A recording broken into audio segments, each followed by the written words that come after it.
మరునాడు ఉదయం జనక మహారాజు కాలకృత్యములను తీర్చుకొని విశ్వామిత్రుని వద్దకు వెళ్ళాడు. విశ్వామిత్రుని, రామలక్ష్మణులను, వారితో వచ్చిన ఋషులను తన భవనమునకు తీసుకుని వచ్చాడు. విశ్వామిత్రునికి పూజలు చేశాడు. ఓ విశ్వామిత్ర మహర్షి, రామలక్ష్మణులారా, మీకు ఇదే మా స్వాగతం. నేను మీ ఆజ్ఞాబద్ధుడను. తమరికి ఏమి కావాలో నన్ను ఆజ్ఞాపించండి, తక్షణమే నెరవేరుస్తాను అని పలికాడు జనకుడు. ఓ జనక మహారాజా, నీ వినయ విధేయతలు అత్యంత ప్రశంసనీయములు. వీరిరువురు అయోధ్య చక్రవర్తి దశరథ మహారాజు పుత్రులు. వీరు నీ వద్ద ఉన్న శ్రేష్టమైన ధనుస్సును చూడాలని అనుకుంటున్నారు. కాబట్టి నీవు వారికి ఆ ధనుస్సు చూపించు. వారు ఆ ధనుస్సును చూచి అయోధ్యకు తిరిగి వెళ్ళిపోతారు అని అన్నాడు. అప్పుడు జనకుడు విశ్వామిత్రునితో ఇలా అన్నాడు. ఓ విశ్వామిత్ర మహర్షి, వారికి ఆ ధనుస్సును చూపించే ముందు ఆ ధనుస్సు గురించి వివరిస్తాను. ఆ ధనుస్సు శివధనుస్సు. పూర్వము దక్షయజ్ఞ సమయంలో రుద్రుడు తనకు యజ్ఞములో హవిర్భాగములను ఇవ్వనందుకు ఆ శివధనుస్సును ధరించి దేవతలందరి శిరస్సులను ఖండించడానికి పూనుకున్నాడు. అప్పుడు దేవతలందరూ ఈశ్వరుని ప్రార్థించారు. ఈశ్వరుడు దేవతలను క్షమించాడు. అప్పుడు తాను ఎత్తిన శివధనుస్సును ఎక్కడ ఉంచాలా అని ఆలోచించి పరమశివుడు ఆ ధనుస్సును నిమిచక్రవర్తి వంశంలో 6వ వాడైన దేవరాతుని వద్ద ఉంచాడు. ఆ దేవరాతుడు మా పూర్వీకుడు. ఆ ప్రకారంగా ఈ శివధనస్సు మా భవనంలో ఉన్న పూజామందిరంలో వంశపారంపర్యంగా పూజలందుకుంటూ ఉంది. తరువాత నేను ఒకసారి యజ్ఞము చేయ సంకల్పించాను. యజ్ఞశాల నిర్మించడానికి భూమిని దున్నుతున్నాను. అప్పుడు నాగేటి చాలులో నాకు ఒక కన్య దొరికింది. ఆమె పేరు సీత. అయోనిజ అనగా మానవయోని నుండి జన్మించనిది. సీతకు యుక్త వయస్సు వచ్చినది. ఆమెను వివాహమాడటానికి ఎందరో రాజకుమారులు ప్రయత్నించారు. కానీ సీతను వివాహమాడేవాడు అత్యంత పరాక్రమవంతుడు అయి ఉండాలని నేను ఒక నియమం పెట్టాను. సీతను వీర్యశుల్కగా ప్రకటించాను. అనగా సీతను వివాహమాడాలంటే వీరత్వమును శుల్కముగా ఇవ్వాలి. సీతను వివాహమాడటానికి మిథిలకు వచ్చిన రాకుమారులకు నేను ఈ ధనుస్సును చూపించి దానిని ఎక్కుపెట్టమన్నాను. వారందరిలో ఏ ఒక్కరూ కూడా ఈ ధనుస్సును కనీసం కదల్చలేకపోయారు. అందుకని నేను ఎవరికీ సీతను ఇచ్చి వివాహము చేయలేదు. ఓ మహర్షి, నేను నా కుమార్తె సీతను వీర్యశుల్కగా ప్రకటించి వారికి అలవికాని పరీక్ష పెట్టి సీతను ఇచ్చి వివాహం చేయలేదని ఆ రాజకుమారులందరూ నా మీద కోపగించారు. నా మీదకు యుద్ధానికి వచ్చారు. మిథిలను ముట్టడించారు. నా వద్ద ఉన్న సైన్యముతో వారిని ఎదిరించలేకపోయాను. ఆ విధంగా 1 సంవత్సరము గడిచింది. మిథిలా నగరములో ఉన్న అత్యవసర వస్తువులు, ధాన్యములు తరిగిపోయాయి. ప్రజలు ఆహారం కోసం అలమటిస్తున్నారు. అప్పుడు నేను తపస్సు చేసి దేవతలను ప్రార్థించాను. దేవతలు నా ప్రార్థనను మన్నించి నాకు సైన్యమును సమకూర్చారు. నేను దేవతలు సమకూర్చిన సైన్యముతో ఆ రాజులను ఓడించి పారద్రోలాను. దేవతా సైన్యము ధాటికి తట్టుకోలేక శత్రురాజులు తలకు దిక్కు పారిపోయారు. ఓ విశ్వామిత్ర మహర్షి, ఇది ఈ ధనుస్సు వృత్తాంతము. నేను శివధనుస్సును రామలక్ష్మణులకు చూపిస్తాను. రాముడు ఆ ధనుస్సును ఎక్కుపెట్టగలిగితే అన్నమాట ప్రకారం నేను నా కుమార్తె సీతను రామునికి ఇచ్చి వివాహము జరిపిస్తాను అని అన్నాడు జనకుడు. జనకుడు చెప్పిన మాటలు విన్నాడు విశ్వామిత్రుడు. ఓ జనక మహారాజా, నీవు చెప్పినది అంతా విన్నాము. నీ వద్ద ఉన్న ధనుస్సును రామునికి చూపించు అని అన్నాడు. జనకుడు పూజామందిరములో పూజలందుకుంటున్న ఆ ధనుస్సును తీసుకొని రమ్మని సామంతులను ఆజ్ఞాపించాడు. జనకుని ఆజ్ఞను అనుసరించి సామంతులు 8 చక్రములు గల ఒక వాహనము మీద అమర్చి ఉన్న ఆ శివధనుస్సును తీసుకుని వచ్చారు. 5,000 మంది దృఢకాయలు ఆ ధనుస్సు ఉన్న వాహనమును లాగుకొని వచ్చారు. జనక మహారాజా, తమరు ఆదేశించినట్టు నీవు రామునికి చూపదలుచుకున్న శివధనుస్సును తీసుకుని వచ్చాము అని అన్నారు సామంతరాజులు.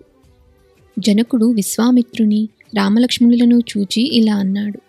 ఓ విశ్వామిత్ర మహర్షి, ఈ ధనస్సు మాకు వంశపారంపర్యముగా వచ్చింది. దీనిని ఎంతోమంది రాజులు, రాజకుమారులు ఎక్కుబెట్టబోయి విఫలమయ్యారు. రాజులే కాదు, దేవతలు, గంధర్వులు, అసురులు కూడా దీనిని ఎక్కుపెట్టలేకపోయారు. కాబట్టి ఈ ధనస్సును ఎత్తుటకు గాని ఎక్కుబెట్టుటకు కాని మానవమాత్రులకు సాధ్యము కాదు కదా. ఓ విశ్వామిత్ర మహర్షి, దీనిని రామలక్ష్మణులకు చూపుము అని అన్నాడు జనకుడు. విశ్వామిత్రుడు రాముని వంక చూచాడు. రామా, ఈ ధనస్సును చూడు అన్నాడు. విశ్వామిత్రుని మాటలను విన్న రాముడు, అలాగే మహాత్మా, తమరు చెప్పినట్టు నేను ఆ ధనస్సు ఉన్న పేటికను తెరచి ఆ ధనస్సును చూస్తాను, తాకుతాను. ఆ ధనస్సును ఎత్తడానికి నాకు శక్తి ఉంటే దానిని ఎక్కుపెట్టడానికి ప్రయత్నిస్తాను అని అన్నాడు. అంగీకార సూచకంగా విశ్వామిత్రుడు తల ఊపాడు. రాముడు ఆ ధనస్సును అవలీలగా ఎత్తి పట్టుకున్నాడు. దానిని నిలబెట్టాడు. అందరూ ఆశ్చర్యంగా చూస్తున్నారు. రాముడు ఆ ధనస్సును ఏమాత్రం శ్రమపడకుండా ఎక్కుపెట్టాడు. ఆ ధనస్సుకు ఉన్న నారిని పట్టుకుని తన చెవిదాకా లాగాడు. ఆ ధనస్సు వంగింది. ఫెడేల్మని మధ్యకు విరిగిపోయింది. 2 ముక్కలు అయింది. ఆ ధనస్సు విరిగినప్పుడు పిడుగుపడ్డట్టు భయంకరమైన శబ్దం వచ్చింది. భూమి కంపించినట్టయింది. ఆ శబ్దానికి అక్కడ ఉన్న వారంతా కిందపడి మూర్ఛపోయారు. ఇదంతా తనకు ముందే తెలుసు అన్నట్టు విశ్వామిత్రుడు చూస్తున్నాడు. తరువాత జనకుడు విశ్వామిత్రునితో ఇలా అన్నాడు. ఓ మహర్షి, దశరథుని కుమారుడైన శ్రీరాముని వీరత్వమును, బలపరాక్రమములను ప్రత్యక్షంగా చూచాను. నా దేహం గగుర్పొడిచింది. మనసంతా ఆశ్చర్యంతో నిండిపోయింది. ఇది కళా నిజమా అని నమ్మలేకున్నాను. ఇది అత్యద్భుతము, ఊహాతీతము. అనుకున్న ప్రకారము నా కుమార్తె సీత దశరథపుత్రుడు రాముని వివాహమాడి మా వంశమునకు కీర్తి ప్రతిష్టలు తీసుకురాగలదు అని విశ్వసిస్తున్నాను. సీతను వీరశుల్కగా అనగా సీతను వివాహమాడుటకు వీరత్వమునే శుల్కముగా నిర్ణయించాను. ఆ వీరత్వము రాముని వద్ద ఉన్నది అని గ్రహించాను. నా ప్రాణసమానమైన నా కుమార్తె సీతను రామునికి మనస్ఫూర్తిగా సమర్పిస్తాను.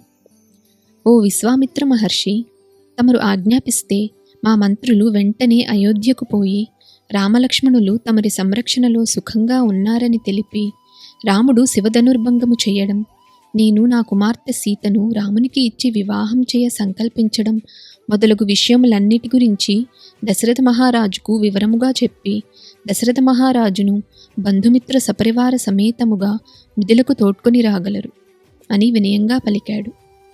అలాగే కానిమ్ము అని విశ్వామిత్రుడు జనక మహారాజుకు అనుజ్ఞ ఇచ్చాడు.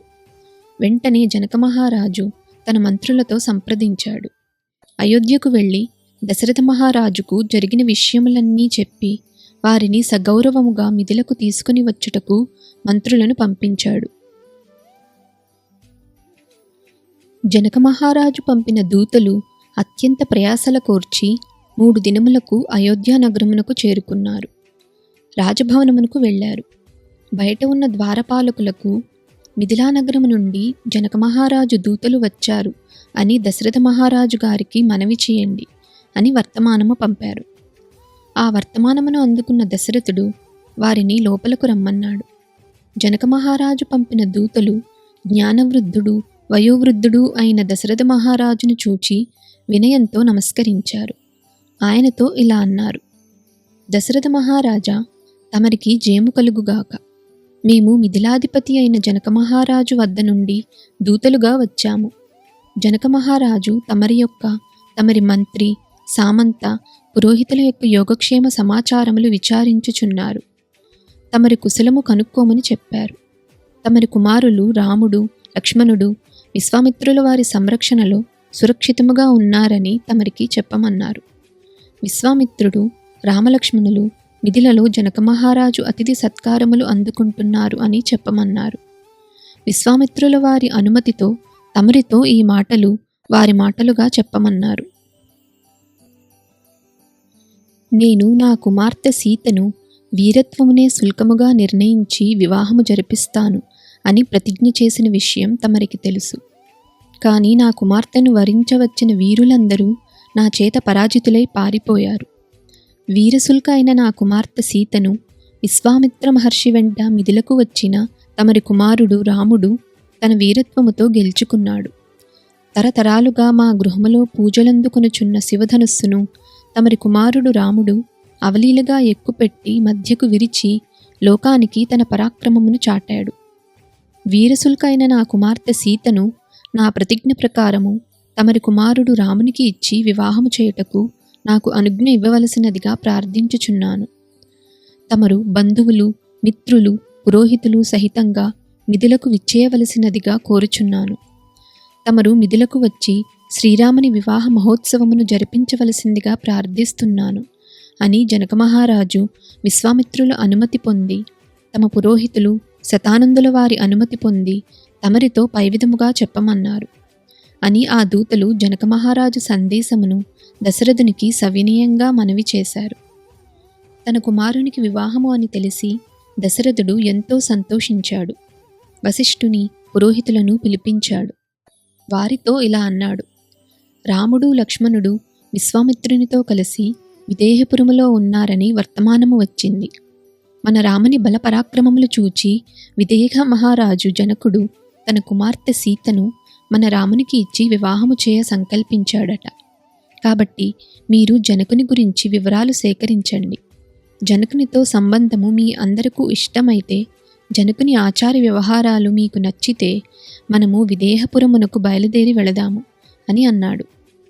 దశరథుని ఆస్థానములో ఉన్న పురోహితులు, ఋషులు తమలో తాము తర్కించుకొని అందరూ ఏకకంఠంతో జనకునితో సంబంధము తమకు ఇష్టమే అని చెప్పారు. ఆ మాటలకు దశరథుడు ఎంతో సంతోషించాడు. రేపే ప్రయాణము అని నిర్ణయించాడు. జనక మహారాజు దూతలు ఆ రాత్రికి దశరథ మహారాజు అతిథులుగా అయోధ్యలో ఉన్నారు. రాత్రి గడిచి తెల్లవారింది. దశరథుడు తెల్లవారుజామున లేచి కాలకృత్యములు, సంధ్యావందనాది కార్యక్రమములు నిర్వర్తించుకొని తన మంత్రి సుమంతుని పిలిపించాడు. సుమంత, రాముని వివాహమునకు మనము మిథిలకు వెళుతున్నాము. ముందు ధనరాశులు, రత్నములు, ఆభరణములతో కొంతమంది వెళ్ళాలి. తరువాత మా వెంట చతురంగ బలములు బయలుదేరాలి. మన పురోహితులు వశిష్ఠుడు, వామదేవుడు, మహారుషులు జాబాలి, కశ్యపుడు, మార్కండేయుడు, కాత్యాయనుడు కూడా వస్తున్నారు. వారి ప్రయాణానికి తగిన ఏర్పాట్లు చేయండి, ఆలస్యము చేయవద్దు అని ఆదేశాలు ఇచ్చాడు. సుమంతుడు దశరథుని ప్రయాణానికి తగు ఏర్పాట్లు చేశాడు. 4 రోజుల ప్రయాణము తరువాత అందరూ మిథిలకు చేరుకున్నారు. జనకుడు వారిని తగు మర్యాదలతో ఆహ్వానించాడు. అతిథి సత్కారములు, విడిది ఏర్పాట్లు చేశాడు. దశరథ మహారాజును కలుసుకొని జనకుడు ఇలా అన్నాడు: ఓ దశరథ మహారాజా, తమరికి మిథిలాధిపతి జనకుడు స్వాగతము పలుకుతున్నాడు. తమరి రాకతో మా మిథిలా నగరము పావనమైనది. తమరి కుమారుల పరాక్రమము అనుపమానము, అద్వితీయము. మా భాగ్యము కొద్దీ వశిష్ఠ మహర్షి మా నగరమునకు వచ్చారు. మాకు ఎంతో ఆనందముగా ఉంది. ఓ దశరథ మహారాజా, మా భాగ్యవశమున రఘువంశరాజులతో వియ్యమందడంతో అన్ని విఘ్నములు తొలగిపోయాయి. మా కులము పావనమైంది. రేపు నేను తలపెట్టిన యజ్ఞము పూర్తి అయిన తరువాత వివాహ మహోత్సవ కార్యక్రమము జరుపుటకు అనుమతిని ఇవ్వండి అని అన్నాడు జనకుడు. అప్పుడు దశరథుడు ఇలా అన్నాడు: ఓ జనక మహారాజా, తమరు కన్యాదాతలు. తమరు కన్యాదానం చేస్తేనే కదా మేము కన్యను స్వీకరించేది. కాబట్టి కన్యాదాన ముహూర్త నిర్ణయము మీది. తమరు ఎలా చెప్తారో అలాగే చేస్తాము అని అన్నాడు దశరథుడు. ఆ మాటలకు జనకుడు ఎంతో సంతోషించాడు. ఆ రాత్రికి దశరథుడు, ఆయన వెంట వచ్చిన మునులు, పురోహితులు, పరివారము మిథిలానగరంలో సుఖంగా గడిపారు. దశరథుడు విశ్వామిత్రుని వద్ద ఉన్న రామలక్ష్మణులను చూచి ఎంతో ఆనందించాడు. మరునాడు ఉదయం జనకుడు అగ్నికార్యము, యజ్ఞము పూర్తి చేశాడు.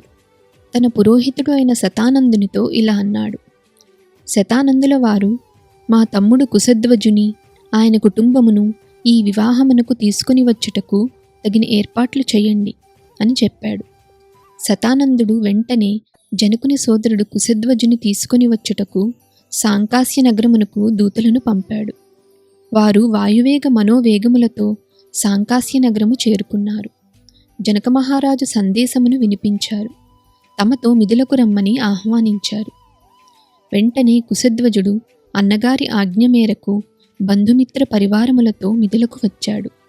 జనకునికి అభివాదము చేసి పురోహితుడు శతానందునికి నమస్కరించాడు. అన్నదమ్ములు ఇరువురు ఆలోచించుకొని తమ మంత్రులలో శ్రేష్ఠుడు అయిన సుదాముని దశరథ మహారాజును విడిది నుండి బంధుమిత్రులతో సహా తీసుకుని వచ్చుటకు పంపారు. సుదాముడు దశరథుడు విడిది చేసి ఉన్న చోటికి వెళ్ళాడు. దశరథునితో ఇలా అన్నాడు: దశరథ మహారాజా, తమకు శుభం కలుగుగాక. మా మహారాజు జనకుడు తమరిని సపరివార సమేతంగా తోడ్కొని రమ్మని నన్ను నియోగించాడు. తమరిని చూచుటకు మా మహారాజు గారు ఆతురతగా ఉన్నారు అని పలికాడు. సుదాముని ఆహ్వానము అందుకున్న దశరథుడు తన పురోహితులు ఋషులు వెంటరాగా జనకుని వద్దకు వెళ్ళాడు. జనకుని చూచి దశరథుడు ఇలా అన్నాడు: ఓ జనక మహారాజా, మా కులగురువు వశిష్ఠుడు అని మీకు తెలియను కదా. బ్రహ్మర్షి విశ్వామిత్రుల వారి అనుమతితో మా కులగురువు వశిష్ఠుడు తమరికి మా వంశవృక్షము గురించి, మా వంశములోని పూర్వ రాజుల గురించి వివరంగా చెప్పగలడు అని పలికి దశరథుడు వశిష్ఠుని వంక చూచాడు. దశరథుని మాటలు విన్న వశిష్ఠుడు లేచి నిలబడ్డాడు. సభాసదులను, జనకుని, సదానందుని చూచి ఇలా అన్నాడు: ఓ జనక మహారాజా, సభాసదులారా, ఇప్పుడు నేను ఇక్ష్వాకు వంశము గురించి చెప్పబోచున్నాను. సావధానముగా వినండి. అవ్యక్తము నుండి బ్రహ్మదేవుడు పుట్టాడు. బ్రహ్మదేవుడు శాశ్వతుడు, నిత్యుడు, అవ్యయుడు. ఆ బ్రహ్మకుమారుడు మరీచి. మరీచి కుమారుడు కశ్యపుడు. కశ్యపుని కుమారుడు సూర్యుడు. సూర్యునికి మనువు పుట్టాడు. ఆ మనువు ప్రజాపతి అయ్యాడు. ఆ మనువు కుమారుడే ఇక్ష్వాకువు. ఆ ఇక్ష్వాకువు అయోధ్యను మొట్టమొదటిసారిగా పరిపాలించాడు. ఆయన పేరుతోనే ఇక్ష్వాకు వంశము ఆవిర్భవించింది. ఇక్ష్వాకుని కుమారుడు కుక్షి. కుక్షి కుమారుడు వికుక్షి. వికుక్షి కుమారుడు బాణుడు. బాణుడు అమితమైన తేజస్సు పరాక్రమము కలవాడు. బాణుని కుమారుడు అనరణ్యుడు. అనరణ్యుని కుమారుడు పృథువు. పృథువు కుమారుడు త్రిశంకువు. త్రిశంకువు కుమారుడు దుందుమారుడు. దుందుమారుని కుమారుడు యువనాశ్వుడు. యువనాశ్వుని కుమారుడు మాంధాత. ఆయన గొప్ప చక్రవర్తి. మాంధాత కుమారుడు సుసంధి. సుసంధికి ఇరువురు కుమారులు. వారు ధ్రువసంధి, ప్రసేనజిత్తు. ధ్రువసంధి కుమారుడు భరతుడు. భరతుని కుమారుడు అసితుడు. హైహయరాజులైన హైహయుడు, తాళజంఘుడు, శశిబిందు అనువారు అసితునితో శత్రుత్వము వహించారు. వారందరూ కలిసి అసితుని యుద్ధములో ఓడించారు. అసితుడు రాజ్యము వదిలిపెట్టి తన మంత్రులతోనూ కొద్దిపాటి సేనతోనూ హిమవత్ పర్వతము వద్ద ఉన్న భృగు ప్రస్రవణము అనే ప్రదేశంలో నివసిస్తున్నాడు. ఆ సమయంలో అతని ఇద్దరు భార్యలు గర్భవతులు. ఆ భార్యలిద్దరికీ పడదు.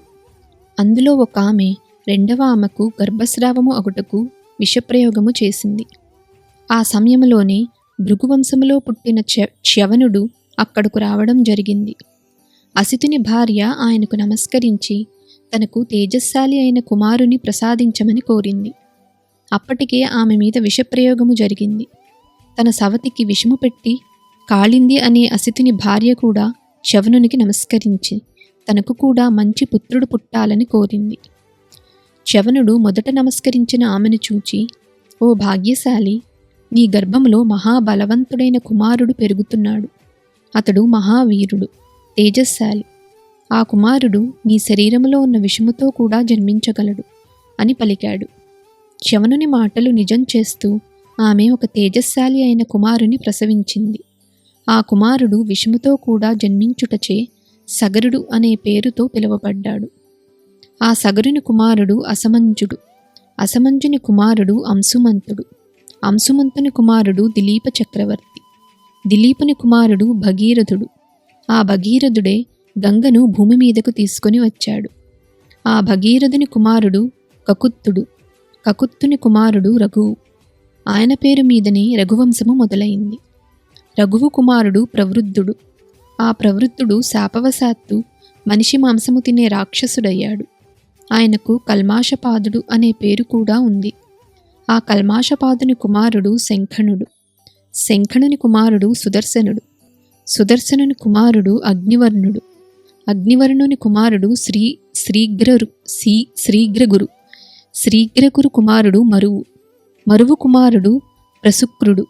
ప్రసుక్రుని కుమారుడు అంబరీషుడు. అంబరీషుని కుమారుడు నహుషుడు. నహుషుని కుమారుడు నాభాగుడు. నాభాగుని కుమారుడు అజుడు. అజుని కుమారుడే అయోధ్యా నగరాధిపతి దశరథ మహారాజు. ఈ దశరథ మహారాజు పుత్రులే రామలక్ష్మణులు. ఓ జనక మహారాజా, వీరి వంశక్రమము వింటివి కదా. వీరు మొదటి నుండి విశుద్ధమైన వంశములో పుట్టినవారు. పరమధార్మికులు. ఇక్ష్వాకు వంశములో పుట్టినవారు. వీరులు, సత్యసంధులు. ఇటువంటి సర్వలక్షణ సమన్వితులను నీ కుమార్తెలు వరించినారు. అందువలన నీవు నీ కుమార్తెలను రామలక్ష్మణులకు ఇచ్చి వివాహము చేయడం శుభప్రదము. ఆ ప్రకారంగా వశిష్ఠుడు దశరథుని వంశము గురించి చెప్పిన తరువాత జనకుడు చేతులు జోడించి ఇలా అన్నాడు: ఓ దశరథ మహారాజా, తమరి వంశక్రమమును గూర్చి విని చాలా ఆనందించాను. కన్యాదాన సమయంలో వధువు యొక్క వంశమును గూర్చి కూడా వివరించడం సాంప్రదాయము. కాబట్టి మా వంశచరిత్రను వివరిస్తాను, అవధరించండి. మాది మిథిలా నగరము. ఈ మిథిలా నగరమును నిర్మించినవాడు మిథి అనే చక్రవర్తి. మిథి నిమిచక్రవర్తి కుమారుడు. ఆయనే మా వంశమునకు మూలపురుషుడు. మిథిని జనకుడు అని కూడా అని పిలుస్తారు. ఆయనే మా వంశంలో మొట్టమొదటి జనకుడు. మిథి కుమారుడు ఉదావసువు. ఉదావసుని కుమారుడు నందివర్ధనుడు. నందివర్ధనుని కుమారుడు సుకేతువు. సుకేతుని కుమారుడు దేవరాతుడు. దేవరాతుని కుమారుడు బృహద్రథుడు. బృహద్రథుని కుమారుడు మహావీరుడు. మహావీరుని కుమారుడు సుధృతి. సుధృతి కుమారుడు దుష్టకేతువు. ఆయన రాజర్షి. రాజర్షి అయిన దుష్టకేతువు కుమారుడు హర్యస్వుడు. హర్యస్వుని కుమారుడు మరుడు. మరుని కుమారుడు ప్రతింధకుడు. ప్రతింధకుని కుమారుడు కీర్తిరథుడు. కీర్తిరథుని కుమారుడు దేవమీఢుడు. దేవమీఢుని కుమారుడు విబుధుడు. విబుధుని కుమారుడు మహీద్రకుడు. మహీద్రకుని కుమారుడు కీర్తిరాతుడు. ఆయన కూడా రాజర్షి. రాజర్షి అయిన కీర్తిరాతునికి మహారోముడు జన్మించాడు. మహారోముని కుమారుడు స్వర్ణరోముడు. స్వర్ణరోముని కుమారుడు హ్రస్వరోముడు. ఆ హ్రస్వరోమునికి 2 కుమారులు పుట్టారు. అందులో పెద్దవాడను నేను, రెండవవాడు నా తమ్ముడు కుశధ్వజుడు. మా తండ్రిగారైన హ్రస్వరోమ మహారాజు నన్ను ఈ మిథిలా నగరమునకు రాజుగా చేశాడు. నా తమ్ముని బాధ్యతను నాకు అప్పగించి ఆయన వనములకు వెళ్ళాడు. కాలవశాత్తు నా తండ్రిగారు స్వర్గస్థులయ్యారు. నేను నా తమ్ముని పోషణ భారము వహించి రాజ్యము చేస్తున్నాను. కొంతకాలము తరువాత సాంకాస మహారాజు సుధన్వుడు నా రాజ్యము మీదకి దండెత్తి వచ్చాడు.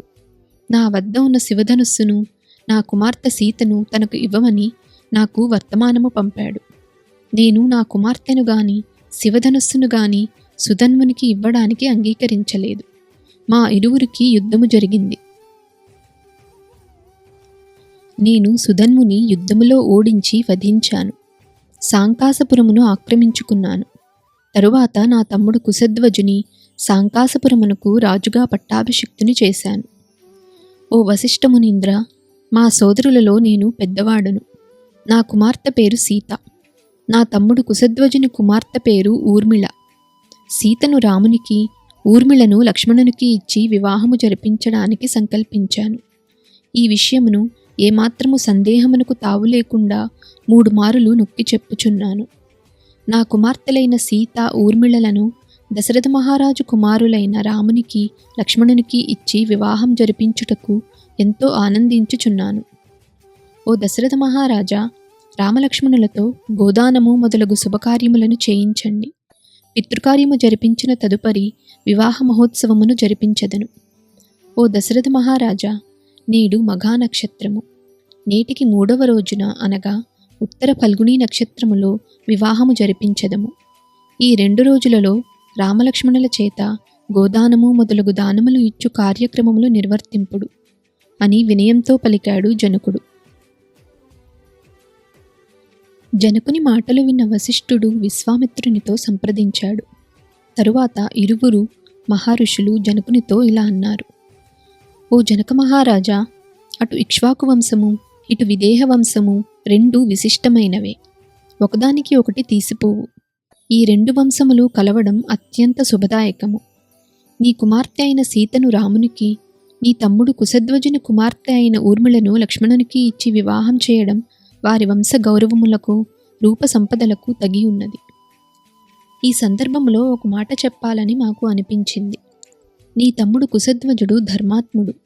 ఆయనకు ఊర్మిళ కాకుండా ఇంకా 2 కుమార్తెలు ఉన్న సంగతి మాకు తెలుసు. ఆయన 2 కుమార్తెలను దశరథుని కుమారులైన భరత శత్రుఘ్నులకు ఇచ్చి వివాహము జరిపించండి. 2 వంశములు ధన్యమవుతాయి. దశరథుని కుమారులైన భరత శత్రుఘ్నులు అందచందములలోనూ రూపలావణ్యములలోనూ బల పరాక్రమములలోనూ రామలక్ష్మణులకు ఏ విధంగానూ తీసిపోరు. ఈ వివాహముతో మీ ఇరువురి రాజ్యములు దృఢమైన సంబంధ బాంధవ్యములు కలిగి ఉంటాయి అని పలికారు. ఆ మాటలు విన్న జనకుడు వశిష్ఠ విశ్వామిత్రులతో ఇలా అన్నాడు. ఓ మునిశ్రేష్ఠులారా, మీ సంబంధములతో నేను నా తమ్ముడు ధన్యులమయ్యాము. నా తమ్ముడు కుశధ్వజుని కుమార్తెలు అయిన మాండవి శృతకీర్తిలను దశరథుని కుమారులు భరతుడు శత్రుఘ్నులకు ఇచ్చి వివాహం చేయుటకు నేను నా తమ్ముడు మనస్ఫూర్తిగా అంగీకరిస్తున్నాము. ఈ 4 వివాహములు ఒకే రోజున ఒకే సమయంలో ఒకే వివాహ వేదిక మీద జరిపిస్తాను. ఉత్తర ఫల్గుణి నక్షత్రమునకు సంతాన ప్రదాత అయిన భగుడు దేవత. ఆ శుభ నక్షత్రములో ఈ 4 వివాహములు వైభవంగా జరిపించడానికి అనుమతి ఇవ్వండి. మీరు ఇరువురు దగ్గర ఉండి ఈ శుభకార్యములను జరిపించండి. ఈ వివాహములతో అయోధ్య విదేహ రాజ్యములు ఒకటవుతాయి అని వినయంతో పలికాడు జనకుడు. ఆ మాటలు విన్న దశరథుడు ఇలా అన్నాడు. ఓ జనక మహారాజా, నీవు నీ సోదరుడు కుశధ్వజుడు సద్గుణ సంపన్నులు, ధర్మపరులు. మీతో సంబంధము నాకు ఎంతో ఆనందదాయకము. నేను ఇంకా మా నివాసమునకు వెళ్ళదను. నా కుమారుల చేత వివాహమునకు ముందు జరుగు శ్రాద్ధకర్మలను దానములను నిర్వర్తింపచేస్తాను అని పలికాడు. దశరథుడు ఎంతో సంతోషంగా యుధాజిత్తుకు అతిథి సత్కారములు చేశాడు. అందరూ సంతోషంగా ఆ రాత్రి గడిపారు. మరునాడు ఉదయం అందరూ పెందలకడనే నిద్రలేచి ప్రాతకాల సంధ్యావందనాది కార్యక్రమములు నిర్వర్తించుకున్నారు. తరువాత వారందరూ విశ్వామిత్రుడు, వశిష్ఠుడు మొదలగు ఋషుల ముందు నడువగా యజ్ఞవాటికకు చేరుకున్నారు.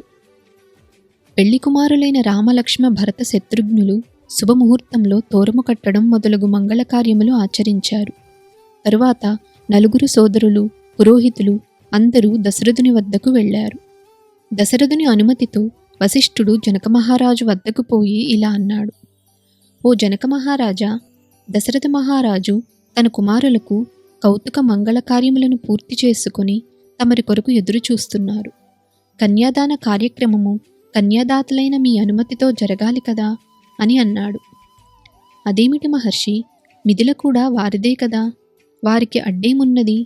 వారు నా అనుమతి కోసం ఎదురు చూడడం ఏమిటి? అవశ్యం వారిని రమ్మనండి. ఇక్కడ నా కుమార్తెలు కూడా కౌతుక మంగళ కార్యములను పూర్తి చేసుకుని కళ్యాణ వేదిక వద్దకు వచ్చి ఉన్నారు.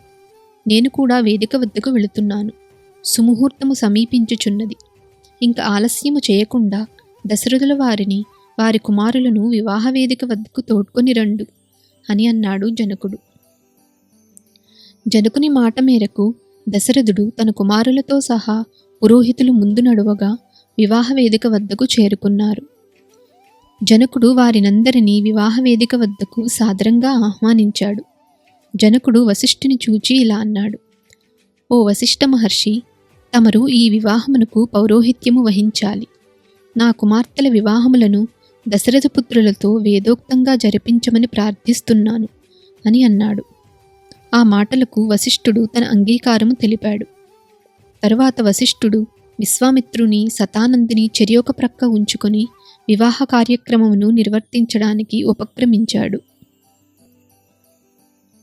వివాహ మండపము మధ్యలో ఉన్న అగ్నికుండములో అగ్నిహోత్రమును ఉంచాడు. హోమకుండము చుట్టూ గంధము, పుష్పములు, సువర్ణ కలశములతో పాలికలు, అంకురార్పణ చేసిన కుంభములు, మూకుళ్ళు, ధూపపాత్రలు, శంఖపాత్రలు, హోమము చేయు సాధనములు, నేతితో నిండిన పాత్రలు, లాజలతో నిండిన పాత్రలు, అక్షతలు, అన్నీ సిద్ధంగా ఉంచుకున్నాడు. వశిష్ఠుడు శాస్త్రోక్తముగా అగ్నిని వేల్చాడు. దర్భలు అగ్నిహోత్రము చుట్టూ పరిచాడు. వేదమంత్రములను పఠిస్తూ హోమ కార్యక్రమమును నిర్వర్తించాడు. తరువాత జనకమహారాజు సర్వాలంకార భూషిత అయిన తన కుమార్తె సీతను తీసుకుని వచ్చి అగ్నిహోత్రము వద్ద నిలబడి ఉన్న రాముని ఎదురుగా నిలబెట్టాడు. రాముని చూచి ఇలా అన్నాడు: ఇయం సీత మమ సుత సహధర్మచరీ తవ ప్రతీచ్ఛ చైనాం భద్రం తే పాణిం గృహ్ణీష్వ పాణినా. ఓ రామా, ఈమె నా కుమార్తె సీత, నీకు సహధర్మచారిణి కావడానికి సిద్ధంగా ఉంది. ఈమెను నీ సహధర్మచారిణిగా స్వీకరించు. నీ హస్తముతో నా కుమార్తె సీతహస్తమును గ్రహింపుము, పాణిగ్రహణము చేయుము. ఓ రామా, ఈమె పతివ్రతయై నిన్ను ఎల్లప్పుడూ నీడవలే వెన్నంటి ఉండగలదు అని పలుకుతూ జనకమహారాజు సీత చేతిని రామునికి అందించి జలమును వదిలాడు. కన్యాదానం చేశాడు. ఆ సమయంలో ఆకాశం నుండి దేవతలు దుందుబులు మోగించారు, పూలవర్షము కురిపించారు.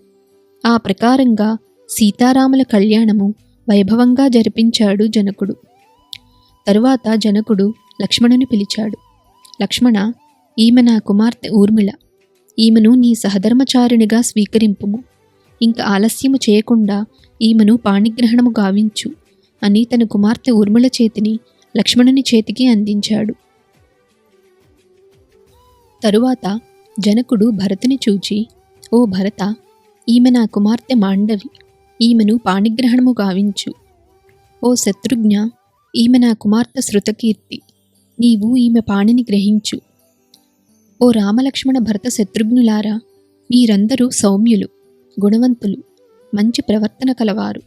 నా కుమార్తెలను మీ భార్యలుగా స్వీకరించండి అని అన్నాడు.